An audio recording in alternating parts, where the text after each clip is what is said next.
final corner on this race circuit, and looks like that Ivanovic tried to close in on Lip for that third spot. He's going to look to the inside. I don't think he's going to make anything happen, and pretty hard to do that here on Hell Corner when you're that far back.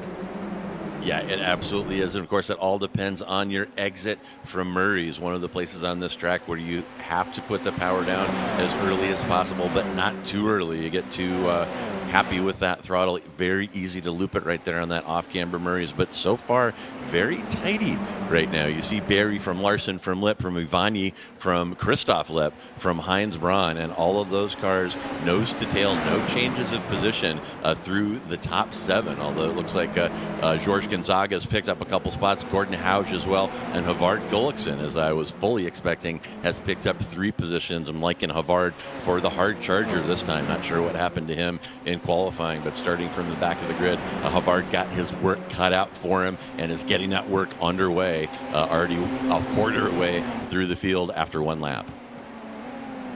Yeah, I think Havard for Yeah, if hard charger is a great guess right there as he closes in on Gonzaga.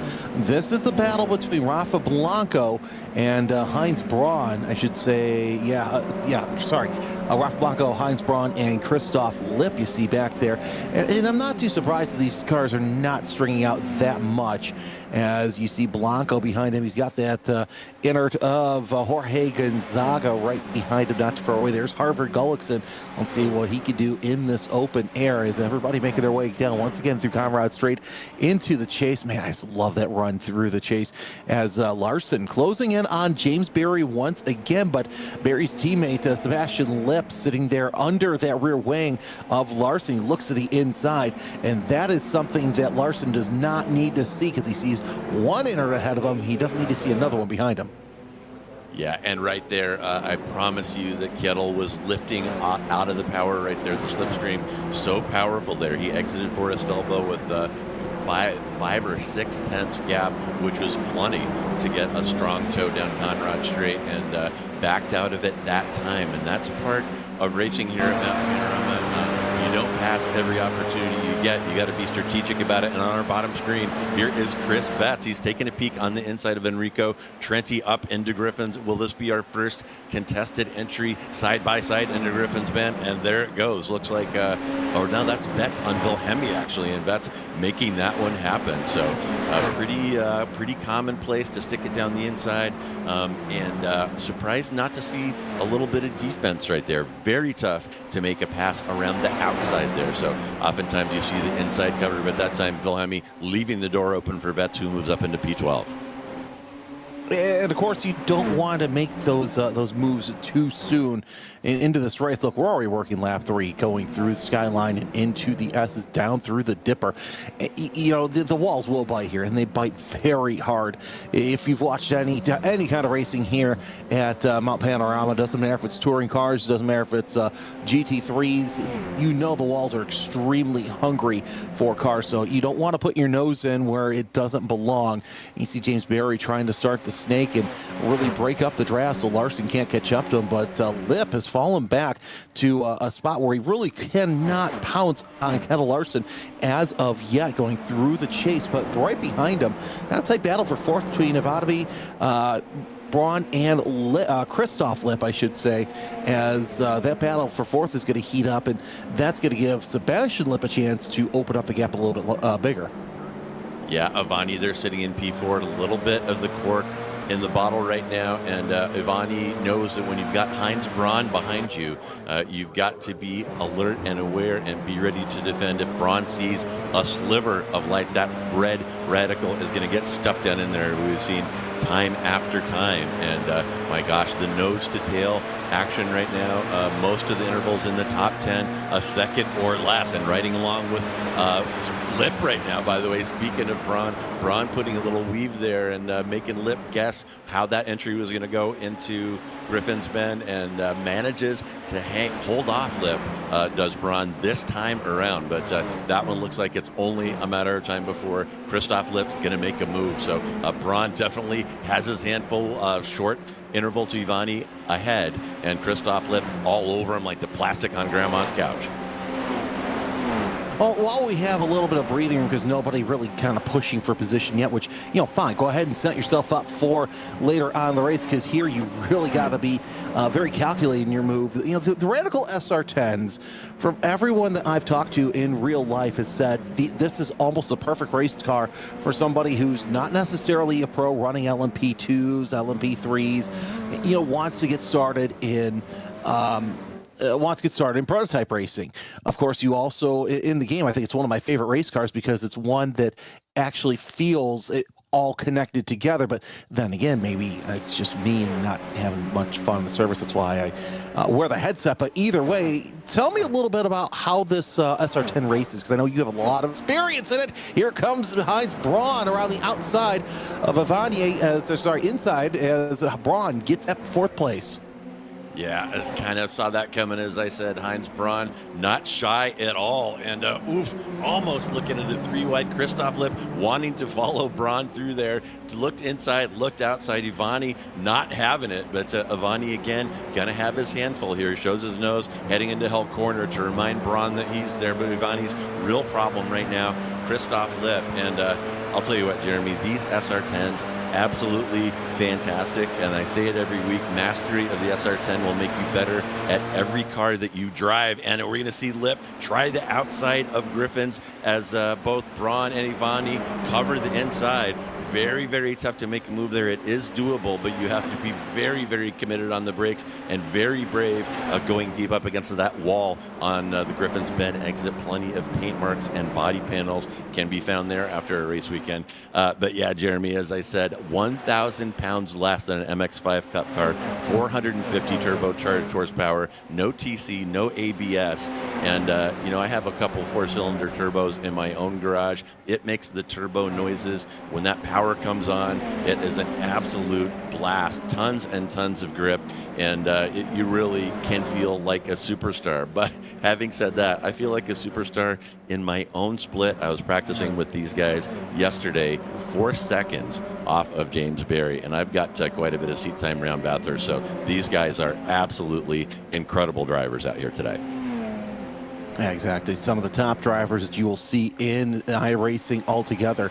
And, I was just thinking, too, you take a look in the Radical Cup North America Championship, where the fields, they came back after a long layoff. And now here comes Christoph Lipp around Ivani. He gets that position and sets himself up, headed out of the chase and towards Murray's corner. But, as I was saying, the SR10 gave the fields a chance to really shake off some rust, and they came back to it real quick. Well, now they're back running, and I think it's not WEC. I think they're running an Asian Le Mans Series and doing some IMSA races as well. So the SR10 is a great training ground for those who are looking to make the next step up, whether it's VP Racing Challenge, if you want to run an LMP3 series overseas, or challenge yourself around the world running radicals with other radical championships. It is great to do so, and here in iRacing, it's just a great training ground as well. Watching this battle for the lead heat up between James Berry, Kettle Larson, and Sebastian Lipp. About 0.2 of a second separates all three of them separately. Half a second covers these top three, and no surprise that they have made their way up. By the way, Blanco and Gullickson in a tight battle for 8th place, as Gullickson trying to go up one more spot to climb up to 5 spots from the grid. Yeah, and some great camera work now from our producer Ramiro on that bottom screen, riding along with Sebastian Lipp in P3, looking forward at Larson and Berry, and you can see how much they're on the edge. The car lightening up over Skyline here, banging over the curbs, trying to get it woed up down into second gear for the dipper, smooth on the power, and very easy to loop it right there. And as I said, I mean, no nannies on this car, no TC to save you if you're too hard on the throttle. And I'll tell you what, all that fighting between Braun, Lipp, and Ivani have given Berry, Larson, and Sebastian Lipp exactly what they wanted to see on their relative. Sebastian Lipp has dumped Heinz Braun to the tune of about 3 seconds. So the race for the podium, there's your podium right now. And Larson, finally, he did not lift that time. Larson is going to go through into first place at the halfway point. But this is not over, Jeremy. These cars are going to switch positions due to the massive slipstream coming down Conrad. Ooh. And you really have to think about when you're going to pounce. Larson will lead him across the line to be in lap 7. Well, we had a big problem with Gonzaga and Blanco spinning coming into the chase, and now that's given Wilhelmy and Wetz a chance to close in as well for that 10 spot. So Blanco goes all the way to last in the field as Wilhelmy and Gonzaga are battling for position going into Hell Corner. Gonzaga's going to take the nose, but still Wilhelmy going to be on the inside as they're going down the straight. Still have a tight battle though for the lead on the other end of the mountain straight, working their way through Quarry Bend is Kettle Larson still in the lead, but Barry and Lip, now the teammates, are hooked up together. It's going to be interesting, JR, to see if they're going to be able to kind of pounce on Kettle Larson here or not. Chris Wett and Blanco move their way up to 11th and 12th as Wilhelmy falls all the way to last, but there was a shot there, and I'm hoping Romero can get a replay of that. There were two cars that were sideways going into the chase, which is not a good place to be. Yeah, I saw that. You're absolutely on the ragged edge right there, hard braking and trying to get lined up for the second part of the chase, and just the slightest little bump can break traction on these radicals. And yeah, you definitely saw some squirrely action right there. We'll try to come up with the footage of that. But Larson cranking down some laps right now. He's actually the fastest man on track, I believe. Now, it looks like Sebastian Lip. Woo! And there it is right there. It was more than a little sideways. It is a cloud of smoke. No body panels flying there. But, yeah, just that little bump upsets those radicals, gets them turned. But meanwhile, up front, it is still Larson from Barry, from Sebastian Lip. And I'll tell you what, I've called Barry the little professor. I know, awkward naming a British racing driver after the nickname of Frenchman Alain Prost. But Barry knows how to keep it frosty, knows how to strategize. And he may be happy sitting there in P2 until the very end of the race, and this will be interesting to see if Larson is able to fend him off when the white flag flies. I'm sure the chat in the inner team is saying that same exact thing. Let's hang back here, save our equipment, and then just wait for the last lap. You know, here's the thing. You've got about 5 laps to go, but you know, still anything can happen here as Barry and Lip are going to go to the outside, and Larson's going to shut the door on him. No surprise here. And of course, you also got Christoph Lip and Ivany there in tow as well. But it's tough to pass on from basically Quarry Bend all the way over to Force Elbow because it's just oh so tight, oh so twisty. And these cars, we mentioned that they're very aero dependent, and one little wiggle, one little bump is just going to upset them, as you saw a couple laps ago coming out of the chase.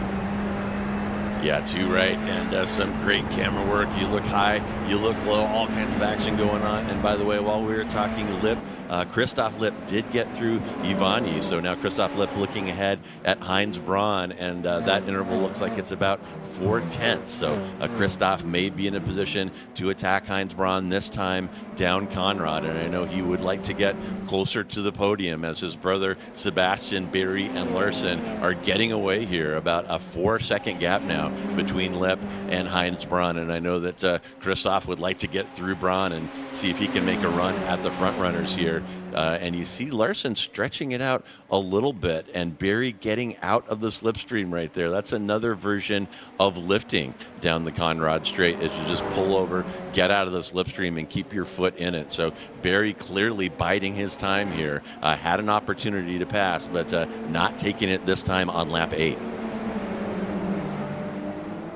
No, and there's plenty of opportunities, and now Barry kind of tucking back a little bit, waiting for his teammate Sebastian Lip to catch on. By the way, some housekeeping. Chris Wett's out of the race. He took the tow back into the pits, so no more racing for the number 12. So we're running 12 cars so far as the field working their way out of Hell's Corner, up the mountain straight. It's still Kettle Larson, James Barry, Sebastian Lip, 1, 2, and 3. But this has been one of those interesting races where from the start we saw 2 distinct groups, and now looking at my timing, I think we're up to 3 distinct groups that are really running also together. You see the last lap run, 57.960. That is just hauling the mail around Bathurst. Yeah, that is absolutely flying. And I was in a GT4 LMP3 practice earlier today, and those you mentioned the P3s, they're getting down into the 140s, and I'm actually not sure if my old man reflexes would cooperate with that, but I might have to give it a whirl once springtime comes around, February comes around. You kind of get the Bathurst bug, as a lot of people do, and drive it as many ways and as many different vehicles as possible while you're in the groove. But lap 9 of 12 now coming down the Conrad straight for the 9th time. It is Larson from Barry, from Sebastian Lip. That front group again has driven off off. The next group for P4 is Braun from Lip, from Gullikson, from Ivani, and looks like Gordon Hauge might be sniffing around the back one as well, as we take a look at Wilhelmi there. Oof! Overcooking it a little bit around Hell Corner, a little bit early on the throttle, and there's a reason they call that one Hell Corner, Jeremy. It is off camber. The car lightens up right across the apex, and it's so critical to get that power down early and effectively. You really have to roll the dice on about every lap, as so many places here on Mount Pano. Yeah, you really do, and it's no surprise to see, drivers having issues through there. It doesn't matter what series you're in.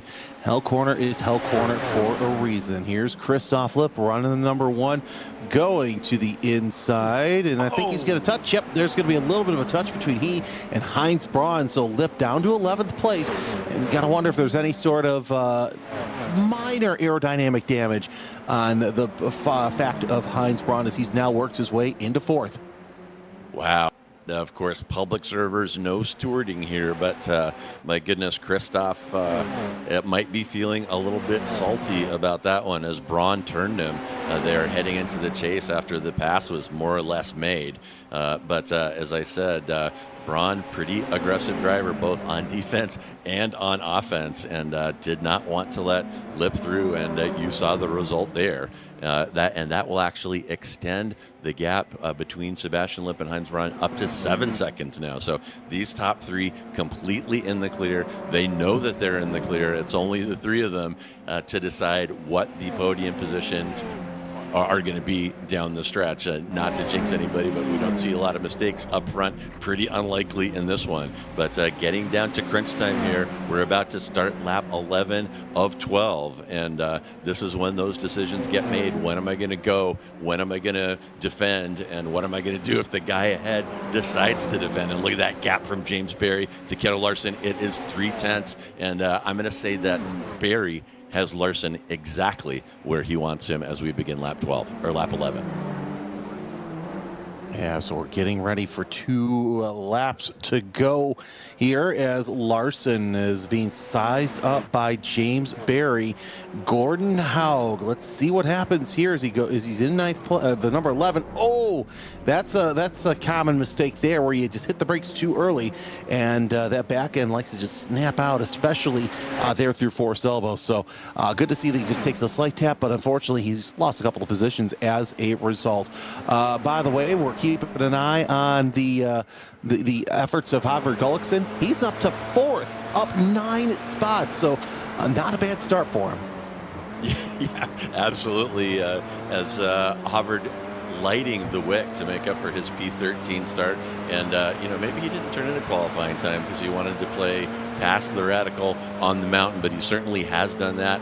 +9 for Havar Gullikson, and who could have seen that coming? And somewhere along the line, didn't see it, I don't think, but Sebastian Lipp has had some kind of little bobble, and now there were 2. It is Kettle Larson from James Barry with about 3/10 between them, is riding along with Barry. You see the tight gap there, and from Barry back to Sebastian Lipp, 2 seconds. So here we go. This is for the win right here. We're on the penultimate lap.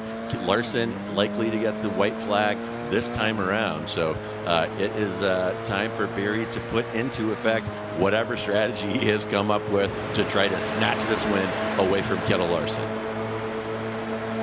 Yeah, it's mono for that top spot, as Lipp is just a little bit further back, so now Barry has to make any move that he wants on his own. I have a feeling in 1 lap's time, this is where that move could be made. Off of the chase through Murray's corner, they will come. They'll throw themselves into that left-hander for the short pit straight for the penultimate time. White flag is out. 1 lap to go. Who you got? Do you got Larson? Do you got Barry?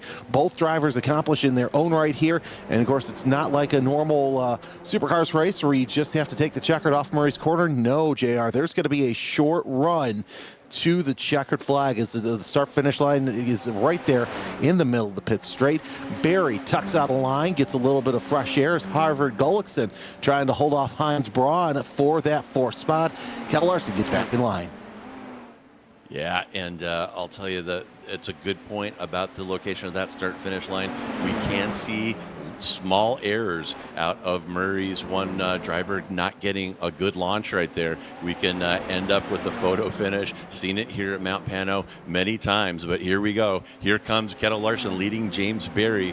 McPhillamy Park right around the corner. A couple tough left-handers here, and we'll be heading over Skyline and down the hill to find out how this one is going to end. It is Larson from Barry, 2/10 now as we crest Skyline down through the Dipper. We're going to get lined up here on Forest Elbow, driving it right out to the walls, slipping, sliding, hard on the binders to get set up with this very difficult corner right here. Some people call it that Falcon corner due to the signage right there. But here we go. What is Barry going to do? How is Larson going to defend? Keep an eye on our timing tower there. Watch that gap drop, 0.4, now all the way down to 0.3, and still falling down into the 0.2s now. What is Larson going to do, and how will Barry respond? And Barry is going to have the inside run here into the chase. Cannot quite close the door. Very tough to make something happen there. You got to beat your competitor to the second apex, and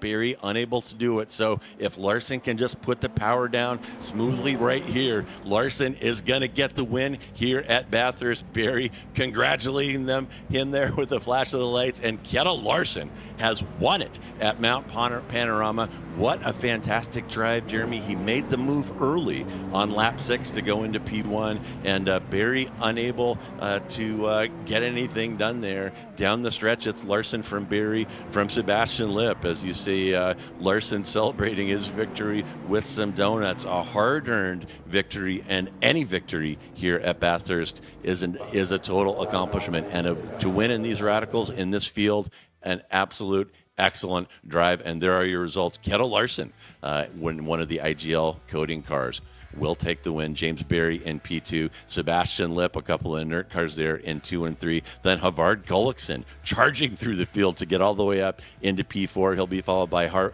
Heinz Braun. That'll get you to the top 5. Then Peter Ivani, Enrico Trenti, Rafa Blanco, George Gonzaga, and Gordon Hauge gets you through to the top 10.